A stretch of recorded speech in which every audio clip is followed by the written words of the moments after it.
नमस्कार। वाराणसी के बीएचयू में बीजेपी आईटी सेल के 3 दरिंदे एक छात्रा के साथ गलत काम करते हैं, उसका वीडियो बना लेते हैं और उसके बाद बचने के लिए बड़े आराम से चुनाव प्रचार के लिए चले जाते हैं। ये तीनों बीजेपी के चुनाव प्रचारक भी हैं। और जब छात्र प्रोटेस्ट करते हैं, बीएचयू में बवाल हो जाता है कि आखिर इतना समय क्यों लगा कार्रवाई करने के लिए। उसके बाद छात्रों पर मुकदमा करने की धमकी दी जाती है। आज मेरे साथ बीएचयू के 3 छात्र हैं, इनसे ही जानूंगी कि रामराज में इनके साथ आखिर हो क्या रहा है। आज मेरे साथ रोहित राणा जी हैं, बीएचयू वाराणसी के छात्र हैं। मृत्युंजय तिवारी हैं, बीएचयू वाराणसी के छात्र हैं। और साथ ही निर्भय यादव हैं, ये भी बीएचयू वाराणसी के छात्र हैं। शुरुआत रोहित जी से करूंगी मैं। रोहित जी, क्या हो रहा है रामराज में आप लोगों के साथ?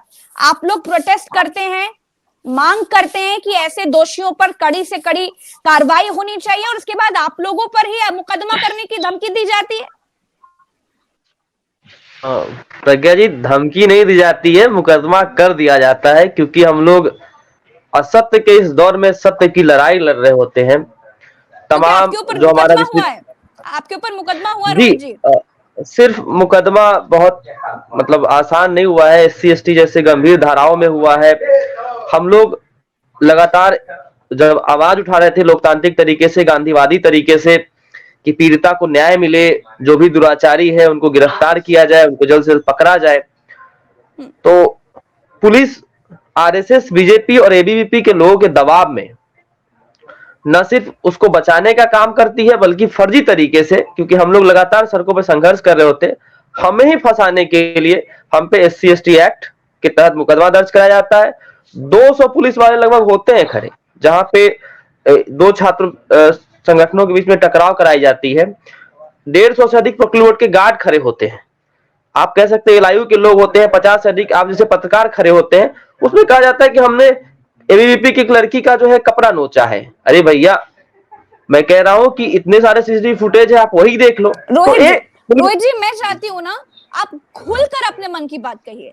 देखिए, पूरा देश जानना चाहता है कि मोदी जहां से सांसद हैं, जो मोदी की लोकसभा सीट है, वहां पर आखिर हो क्या रहा है, पूरा देश जानना चाहता है। आप कुछ भी अपने मन में मत रखिए, शुरू से आखिर तक सब कुछ खुलकर बताइएगा।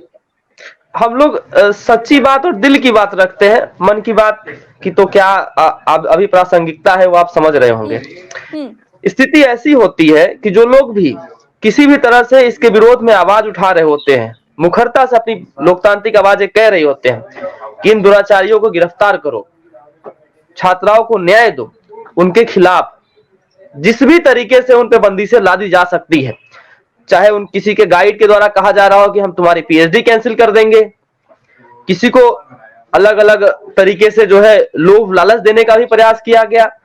और जब लोग नहीं माने, उन्होंने कहा कि BHU की जो अपनी लोकतांत्रिक परंपरा है, चाहे वो आजादी के आंदोलन से पहले देश को आजाद करने की आंदोलन रही हो, हिंदी बचाने की आंदोलन रही हो, या फिर अलग अलग जब भी जो है तानाशाही हुकूमत आई है उसके खिलाफ लड़ने का आप पर क्यों मुकदमा हुआ, मैं ये जानना चाहती हूँ। किस बात पर मुकदमा हुआ, आप क्या कर रहे थे, पूरी बात बताइए। हाँ, क्योंकि हम लोग लगातार जो है, जो विश्वविद्यालय की छात्रा थी, उसके साथ जो अन्याय हुआ था, उसके खिलाफ आवाज उठा रहे थे गांधीवादी तरीके से, संविधान में जो हमें अधिकार दिए गए हैं उस तरीके से कि भाई पीड़िता को न्याय दो, दुराचारियों को गिरफ्तार करो। लेकिन गिरफ्तारी क्योंकि बड़े लोग थे, भाजपा से सीधा उनका जुड़ाव था, राज्य की कैबिनेट हो या फिर देश की कैबिनेट हो, नड्डा जी हो, स्मृति ईरानी हो, सबका आशीर्वाद उनको समय समय पे मिल रहा था।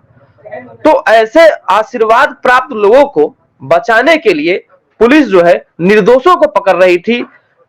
और लगातार जब छात्र सवाल पूछ रहे थे कि अभी तक जो असली गुनाहगार है उस तक पुलिस क्यों नहीं पहुंच रही है, तो RSS के जो छात्र संगठन है, जो सरकारी छात्र संगठन आजकल लंपटाई और दलाली के सिवा कुछ नहीं कर रहा है इस विश्वविद्यालय में। मैं बहुत माफी के साथ शब्द का प्रयोग इसलिए कर रहा हूं क्योंकि ABVP का जो BHU का इतिहास है ना, वो लगातार दाग में भरा पड़ा है।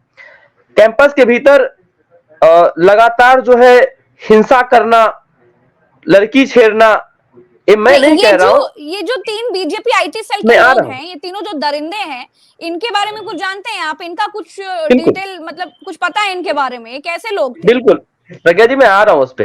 हाँ। ये जो अभ्यास वर्ग जो ABVP और RSS का चलता है ना, कुछ दिन पहले ही ABVP के एक बड़े पदाधिकारी ने त्रिवेणी गर्ल्स हॉस्टल है, इसी कैंपस में जहां पे एमए की लड़कियां रहती हैं।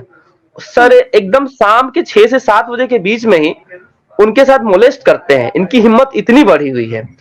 फिर आईटी सेल के लोग जो बाहरी हैं वो कैंपस में आते हैं, उत्पात करते हैं। भाजपा आरएसएस ने विश्वविद्यालयों को समझिए कि अपना अड्डा बना चुका है। हर गेस्ट हाउस से लेके हर कॉन्फ्रेंस हॉल में जो है जो अच्छा रोहित जी, मैं आपको शिक्षण रोकूंगी। शिक्षण की बात है। मृत्युंजय तिवारी जी, मैं आपके पास आऊंगी रोहित जी आपके पास अभी फिर से।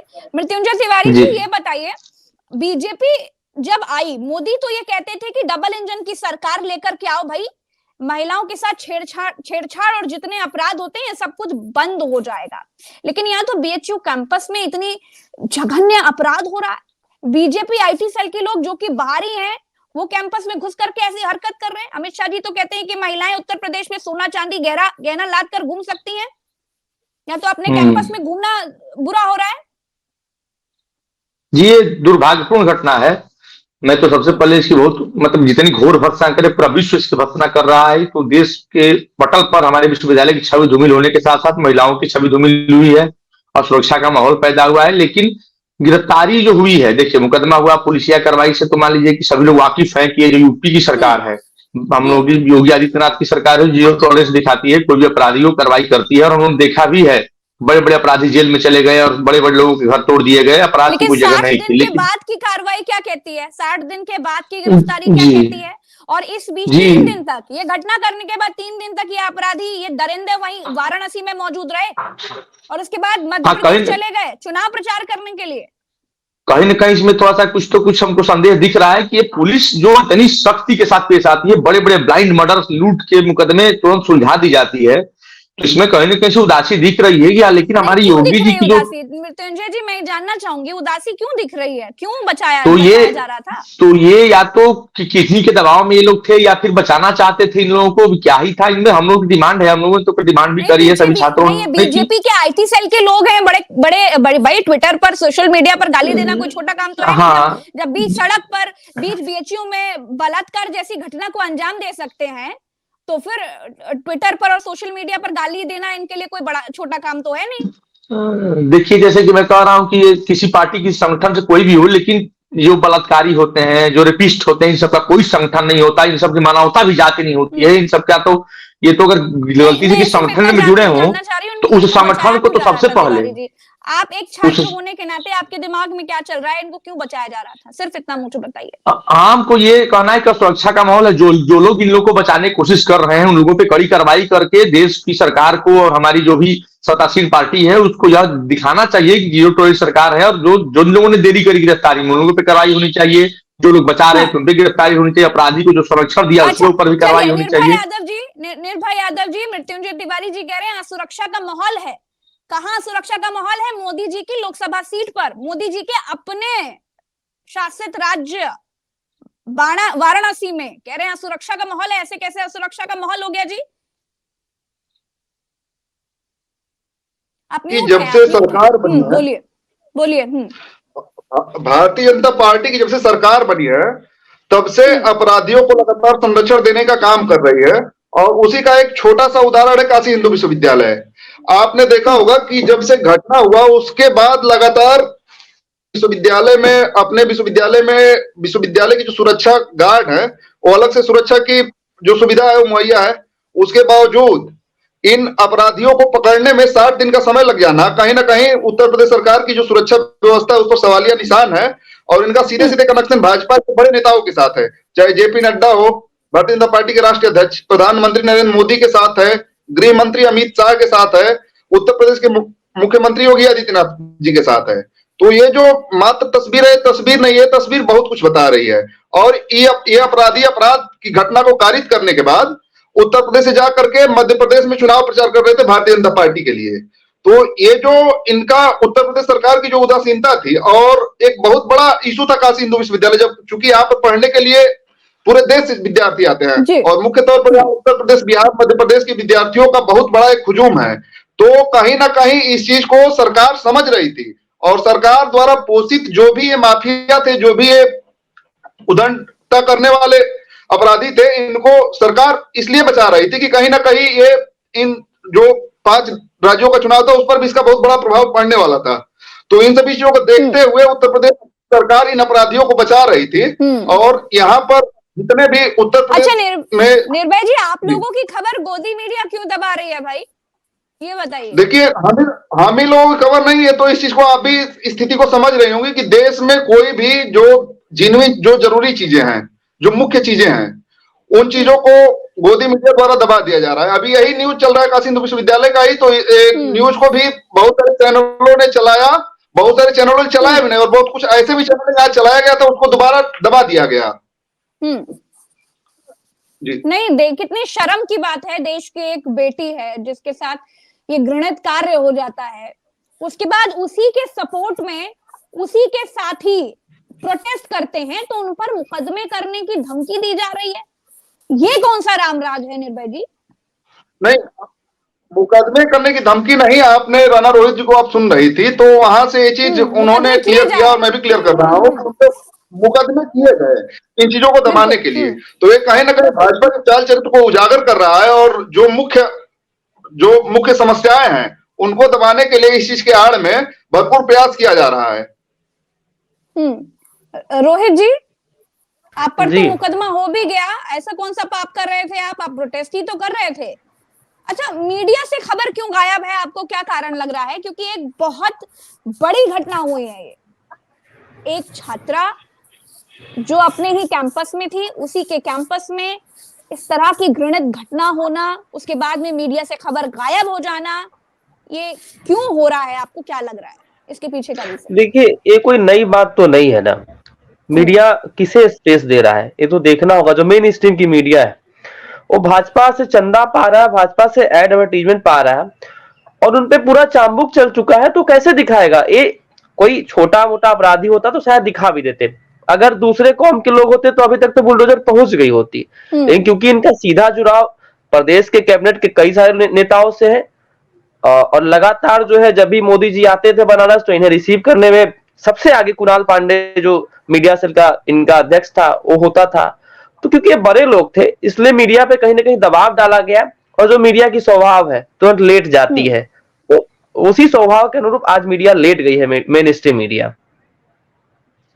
अच्छा मृत्युंजय तिवारी जी, मैं आपसे ये जानना चाहती हूँ कि ये जो तीनों लोग थे, अगर ये बीजेपी आईटी सेल के ना होकर के, या इनका जो नाता है वो बीजेपी के तमाम बड़े नेताओं से ना होकर के किसी विपक्षी पार्टी के किसी नेता के साथ होता, तो ये जो कार्रवाई होने में, गिरफ्तारी होने में 60 दिन लग गए, वो कितनी जल्दी हो जाता? देखिए, हम लोगों ने देखा है कार्रवाइयां तो होती है। इसी उत्तर प्रदेश सरकार में आज भी जो लोगों का भरोसा है, जो दोबारा सरकार रिपीट की है, तो भरोसा कायम था कि ये जो सरकार है वो, जिसको भले बुलडोजर सरकार कहते हैं, लेकिन ये कार्रवाई तो क्विक करती है। लेकिन इस मामले में थोड़ी उदासीनता जो बरती गई है, कहीं ना कहीं सवालिया निशान तो खड़ा कर रही है कि आप पुलिस की ढिलाई कह सकते हैं, या मतलब पुलिस को तो क्विक एक्शन लेना चाहिए। गिरफ्तारी किया पुलिस ने, साधुवाद देते हैं हम, लेकिन 60 दिन बाद गिरफ्तारी की है। गिरफ्तारी होता ही, देखिए एक गैंगरेप कहीं पे हुआ था, वहां पे दोषियों को तो गोली मार दी गई थी, एमपी सरकार ने, उन्होंने खबरें पढ़ी थी। तो ये इस तरह के जघन्य अपराध, देखिए मूड ऑफ इंटेंशन क्या है इन सब, इस अपराध के दोषियों को ऐसी सजा मिलनी चाहिए कि आने वाले समाज की पीढ़ियां सबक लें। वो चाहे किसी भी सत्ता से जुड़ा हो, किसी भी संगठन से जुड़ा हो, कोई भी विचार हो, कोई भी जाति हो, कोई भी धर्म हो, उन सबके साथ तो सरकार मेरे सवाल का जवाब नहीं दिया।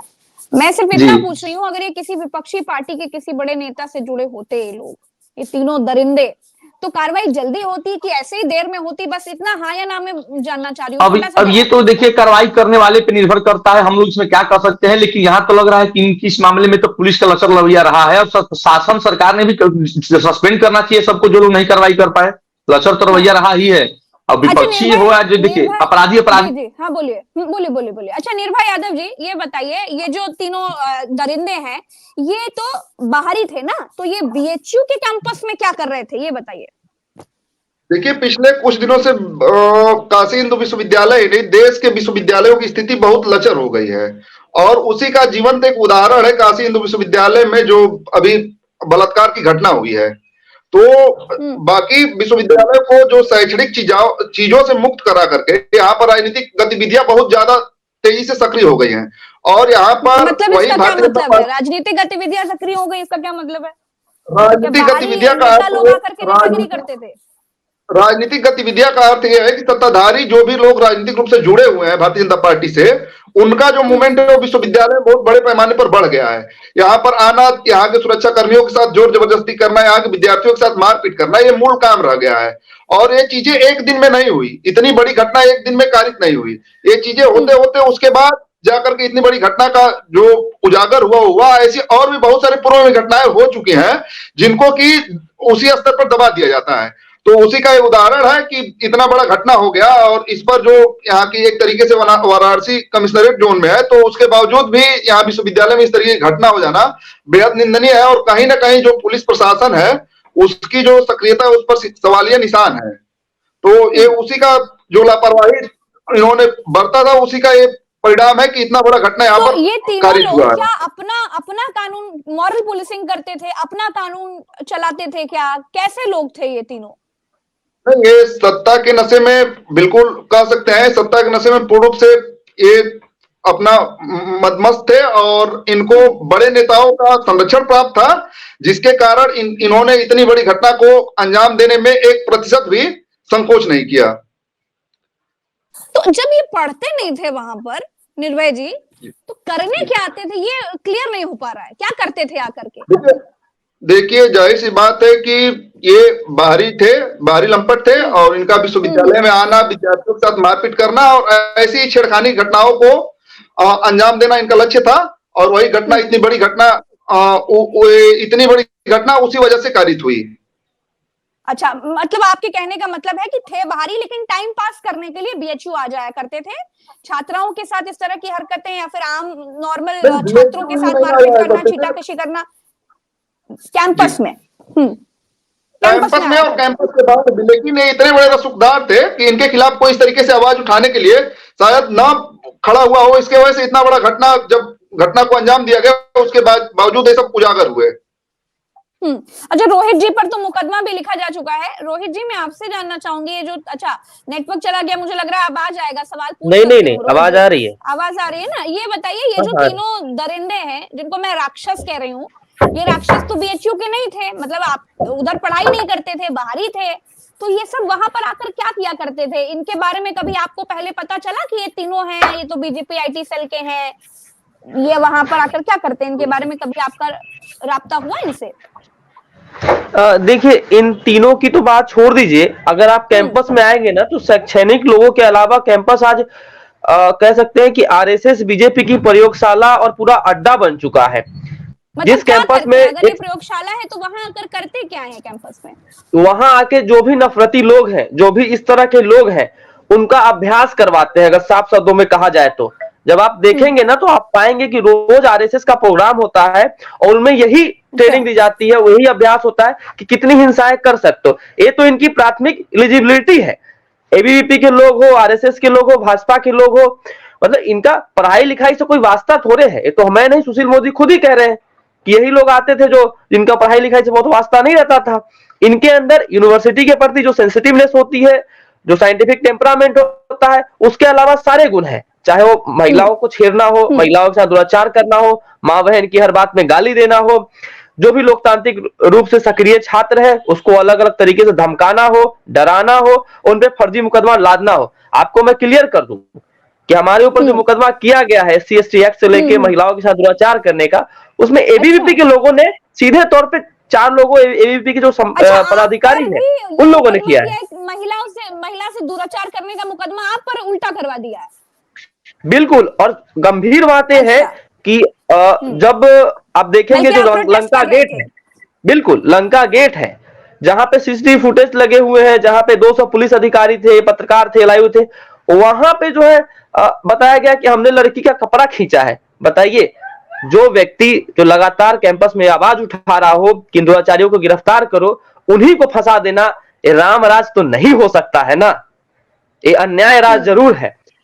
और आप देखेंगे अमित शाह जी जो कहा था ना कि आज 12 बजे रात को भी महिलाएं पूरे गहने के साथ जो है चल सकती हैं। आप लखनऊ और यूपी का हाल जानती हैं, बेहतर जानती हैं। मुझे लगता है अमित शाह को बिना सुरक्षा के कभी रात को 10 बजे टहल लेना तो स्थिति सब सामने आ जाएगी उनको कि आज जो है हुसैन का जो शेर है ना कि कहा तो था चरागा हर घर के लिए, चरागा मैसर नहीं एक शहर के लिए। तो जिस कैंपस में 16 करोड़ की बजट है पेट्रोल बोर्ड के पास, जो कैंपस इतना सुरक्षित है, वहां भाजपा पोषित गुंडे आके और गैंगरेप जैसी हरकतों को अंजाम देते हैं, और आप इस तरह के जुमले फेंकते हैं सिर्फ। अच्छा निर्भय जी, ये बताइए, मैं पूरी घटना क्या हुई उसके बारे में जानना चाह रही हूँ आपसे। मुझे लग रहा है निर्भय जी शायद नहीं है इस वक्त पर। मेरी आवाज पहुंच रही है आप तक? चलिए निर्भय जी आ गए। निर्भय जी ये बताइए, ये जो मैं पूरी शुरू से पूरी बात जानना चाह रही हूँ, ये जो तीनों दरिंदे हैं, इन्होंने दरिंदगी की क्यों? क्या ये पहले भी कैंपस में आकर कुछ ऐसी बातें करते रहे हैं कि पूरे कपड़े पहना करो, या जीन्स ना पहना करो, या फिर रात को ना घूमा करो? मतलब क्या हुआ ऐसा जो ये दरिंदगी हुई है? किस बात का ये इनको खुमार था? देखिए प्रज्ञा जी, आप इस तीनों दरिंदों को अगर देख रही हो और इनके साथ जितना मतलब राजनीतिक रूप से ये जो भारतीय जनता पार्टी के साथ जुड़े हुए हैं, तो कोई भी घटना देखिए एक दिन में नहीं हो जाता है। आप इस स्थिति को समझ रही होंगी कि कोई घटना एक दिन में नहीं हो जाता है, और इतनी बड़ी घटना हो जाना, जाहिर सी बात है कि ये इन लोग लगातार इस तरीके की घटनाओं को अंजाम दे रहे होंगे, और देते देते देते इनका हिम्मत इतना तक यहाँ तक पहुंच गया कि इन लोगों ने क्या विचार थे इनके? बहुत बड़े कट्टर विचार थे कि लड़के दोस्त के साथ क्यों घूम रही हो, लड़की अपने दोस्त के साथ जा रही थी, वो छात्रा अपने दोस्त के साथ जा रही थी, रात को क्यों घूम रही हो, या ऐसे कपड़े क्यों पहना है, ऐसे कपड़े क्यों नहीं पहना है, ये ऐसा कुछ ये था, या फिर वो दिमाग में ही दरिंदगी भरी हुई थी? क्या मतलब क्या है वो, मैं ये जानना चाह रही हूँ, विचार जानना चाह रही हूँ। देखिए है क्या ना कि ये जो तीनों दरिंदे हैं, इनका जो जुड़ाव है वो भारतीय जनता पार्टी के साथ है, और जो भारतीय जनता पार्टी का जो नफरती व्यवहार है उस चीज को भी आप बेहतर तरीके से समझ रहे हो। और ये घटनाएं आज नहीं हुई, इसके पूर्व में भी आप जवाहरलाल नेहरू विश्वविद्यालय में भी देखा होगा कि वहां पर भी विद्यार्थी परिषद के गुंडों द्वारा किस तरीके से महिलाओं के साथ मारपीट किया गया। तो जी हेलो जी आ रही आवाज, आ रही, बोलिए बोलिए।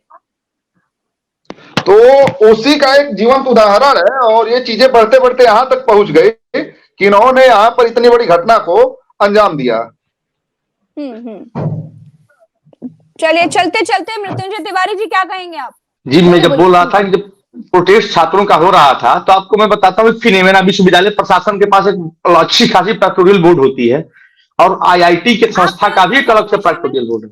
आप थे उस प्रोटेस्ट में शामिल? जी हम लोग तो लगातार, हम लोग देखिए हमेशा सच्चाई के लड़े हैं, और किसी पीड़ित दोषी कुछ भी हो किसी के साथ हम लोग खड़े रहते हैं।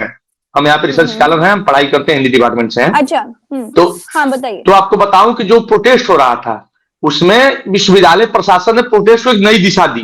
जो आपका जो देरी हुआ, क्या हुआ, जो प्रोटेस्ट लंबा चल रहा था, तो उन सबने कुछ अपने छात्रों के माध्यम से बीच में दीवार खड़ी करने की बात की, जो मालवीय जी की परिकल्पना के विपरीत थी। तो उसका भी हम लोगों ने उतने ही पुरजोर तरीके से विरोध किया, लेकिन साथ में हमने यह मांग अपनी हमेशा बरकरार रखी कि दोषियों को तो पहले फांसी दो, दीवार वाली बात खत्म कर दो, छेड़खानी होगी दीवार खड़ा कर दो। भाई हम कह रहे कितनी दीवारें खड़ा करेंगे आप? रोज अगर 10 छेड़खानी हम 10 दीवार खड़ा करेंगे आपके आईटी के? हम एक करें कि दीवार तोड़ दीजिए, और सुरक्षित रखने का ऐसा कोई प्रोविजन हो आपके पास, आप हमको ऐसे सुनिश्चित कर सके कि मेरी सुरक्षा रहेगी, लेकिन बिना दीवार के रहेगी। ये बताइए कि जहां जहां ये लोग इन लोगों के डर के मारे दीवार में रहना शुरू हो जाएगा। ये देश में कानून का राज चलता है। उत्तर प्रदेश में बेटियां आधी रात को सोना चांदी लाद के घूम सकती हैं जी, तो वहां दीवार ये बीएचयू प्रशासन, आईआईटी प्रशासन ने दीवार खड़ी करने की तैयारी कर रखी थी। हम लोग ने कम से कम 20,000 छात्रों ने रोड पर उतर के प्रोटेस्ट किया था, तो उनको निर्णय वापस लेना पड़ा था, फिर भी आधी अधूरी दीवार लोगों ने खड़ी कर दिया। दूसरी बात, ये प्रशासन जो है कि पूरा ब्लेम बीएचयू के छात्रों पे डाल रहा था। ये जो कल्प्रिट है बीएचयू के छात्र है, और आज चीजें जो सामने आई हैं कि लोग बाहरी थे, तो प्रशासन की नाकामी इसमें सीधे से नजर आ रही है। तो बीएचयू प्रशासन भी उतना ही दोषी है, जिला प्रशासन दोषी है। कार्रवाई करना बीएचयू का भी काम होता है। आखिर में चलते चलते क्या कहेंगे, ये बाहर के लोग, लंपट लोग, दरिंदे लोग, राक्षस लोग आपके कैंपस में आकर इतनी घृणित हरकत करके चले गए, तो चलते चलते क्या कहेंगे, और आगे आप छात्र क्या कुछ करने वाले हैं वो भी जानूंगी मैं। देखिए आगे कहना तो हम यही चाहेंगे कि इन भारतीय जनता पार्टी के द्वारा पोषित जितने भी दुराचारी हैं, इनको इनके ऊपर आने वाले समय में, आने वाले चुनाव में देश की जनता ये सवाल पूछ रही है भारतीय जनता पार्टी से, नरेंद्र मोदी से पूछ रही है, अमित शाह से पूछ रही है कि इन, और योगी आदित्यनाथ से भी पूछ रही है कि इन दरिंदों के ऊपर बुलडोजर की कार्रवाई कब होगी। जो सारे सुरक्षा और कानून व्यवस्था का दावा किया जाता है, वो कानून व्यवस्था और सुरक्षा कहां गया? ये लगातार जो है कि भारतीय जनता पार्टी के बड़े नेताओं से मिलते थे, तो उत्तर प्रदेश और भारत की जनता ये भी पूछ रही है कि क्या नरेंद्र मोदी, अमित शाह, योगी आदित्यनाथ इनको इन चीजों के लिए ट्रेंड करते थे कि आप लोग जाइए काशी हिंदू विश्वविद्यालय में ही नहीं, अलग अलग जगहों पर भी जाकर के आप बच्चियों के साथ छेड़खानी करिए, दुराचार करिए। तो ये भी उत्तर प्रदेश की जनता पूछ रही है, भारत की भी जनता पूछ रही है, और आने वाले आगामी चुनाव में इसके विरोध में भारत की जनता भारतीय जनता पार्टी के खिलाफ वोट करेगी, सरकार को बदलेगी और यहाँ पर एक सशक्त सरकार का निर्माण करेगी। और दूसरी सवाल का जवाब आपका यह है कि काशी हिंदू विश्वविद्यालय में शायद बड़े भाई मृत्युंजय तिवारी भी हैं, कल बैठक भी की गई है और ये निर्णय लिया गया है कि अगर विश्वविद्यालय की जो प्रशासन है अगर इन बाहरियों के ऊपर कार्रवाई नहीं करेगा तो काशी हिंदू विश्वविद्यालय के विद्यार्थी स्वयं इन बाहरियों से लड़ने के लिए सक्षम है और इनके ऊपर स्वयं एक्शन लेंगे। जी, बहुत बहुत शुक्रिया निर्भय जी, मृत्युंजय जी, और थोड़ी देर पहले हमारे साथ रोहित जी थे। आप सबका बहुत बहुत शुक्रिया समय देने के लिए।